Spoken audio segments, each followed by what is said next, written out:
Any of you read the book Good to Great by Jim Collins? Have you read that book, Good to Great? Extremely good book. It was very popular a few years ago. And Jim Collins went back and he looked at what it was that made a bunch of companies successful from, I think the period was 1980 to 1995 or something like that, 1996. My question is, of how much value is it for us today to go back and figure out what made companies successful in the 1980s? When what we're trying to do is negotiate the period moving forward from 2012 to 2020. Do any of us think that the future is going to be anything like the past? I mean, the future is never, ever going to be a continuation of the past. It's always going to be different. And what that means is that we need to focus on what we have to do differently in the future in order to succeed. Because the issue today is not how do we go from good to great. The issue is how do we stay great. So the real issue today, the real revolution is how do we turn innovation into an enterprise capability that involves every single person at the company every single day, as well as constituencies beyond the company, whether it's our customers, our suppliers, our partners, distributors, university labs, entrepreneurs, and whatever else. That's the big issue. And that's where you come in, because you have experience in embedding quality, not as a department or as a unit, but as an enterprise capability, an all-the-time, everywhere capability. And it's going to take people like you to make innovation an enterprise capability. We can learn a lot from how we made quality happen. You know, if you went back, let's say 35 years, and you'd asked maybe Ford or General Motors or Chrysler, would you like to improve your quality? They would undoubtedly have said, yes, we can see the benefits in doing that. But if you'd asked them how they thought they could dramatically improve the level of quality, they wouldn't have had any answers. You know why? Because back in the 1970s, we didn't have any of the tools at our disposal that we now have in terms of quality. We didn't have PDCA disciplines. We didn't have Pareto analysis. We didn't have quality circles. We didn't have Six Sigma. We didn't have any of that stuff that we now think of as TQM, ISO. None of it existed at all in the 1970s. So we had the aspiration to dramatically improve quality, but we didn't have the toolbox. So what we've learned over the last 10 years is that it is entirely possible to create a corporate innovation system. So we need to involve people across the firm, and when we do that, amazing things happen. Subway, the sandwich company, opened up its innovation processes to everyone in the firm. One of their franchisees came up with an idea a few years ago that's been worth over $3.8 billion to the company. So we need to open up the processes to these people, but we also need to train them. It's not enough to say, give us your ideas. People really don't know how to stretch their thinking along these new lines, how to challenge orthodoxies, how to harness trends, how to leverage resources in new ways, how to understand customer needs. They need to be taught how to do that. There's no plan B. Go back to Kodak, go back to Nokia, go back to BlackBerry, go back to HP, go back to Sony, all the companies I mentioned. If we are not innovating at the deepest level, right down to our core business model, then eventually our days will be numbered.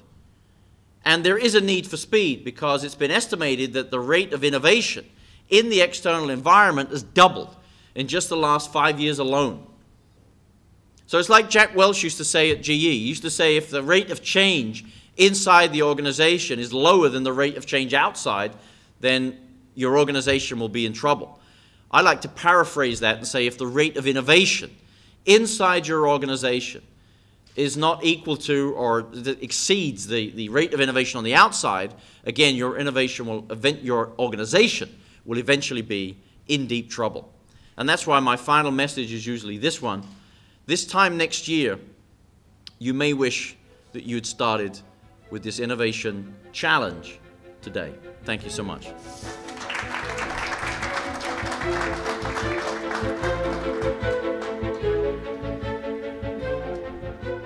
Apparently this is one of those evenings where everyone's a winner, if I look at the tables around us. And I think the most encouraging thing for me is that all of you winners tonight have proven that it is absolutely possible to change human systems and to achieve excellence, which is not easy given that human beings are not perfect. And so what that does is it sets a precedent for the future. It's a little bit like when about 100 years ago, nobody believed that man could fly until the day that the Wright brothers managed to get a plane off the ground in Kitty Hawk. And from that moment on, nobody ever questioned whether it was possible to fly or not. The only issue was, how do we build a better plane?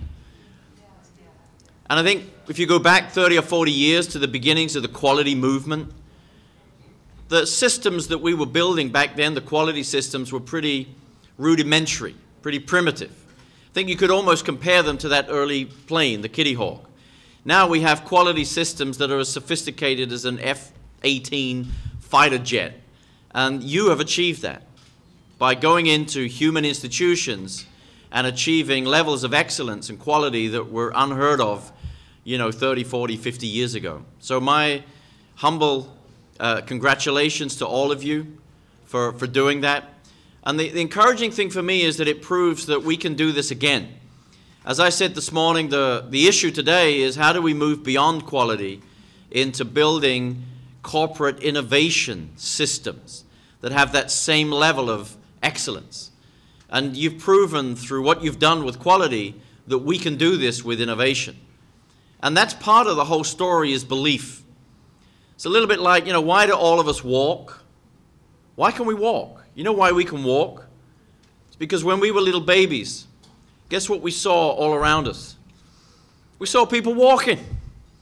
And that gave us the belief that it was possible to get up and actually walk. And so you've given us the belief that we can achieve this. Whatever we set out to do, it's achievable. We were having a conversation tonight about South Africa and what Nelson Mandela was able to achieve in that country, the Rainbow Nation, to bring people together that were disunited and create a united nation right there in South Africa. And so all of these examples prove to us that we can make this possible. We really can now, in the next management revolution, we can create corporate innovation systems that are as sophisticated as our quality systems. And that's part of achieving excellence as we move forward into the next decade. So thank you all again. It's been a great encouragement for me. I hope it's been an encouragement for you as you take your awards home with you and continue your commitment to excellence in the future. So thank you so much. Thank you.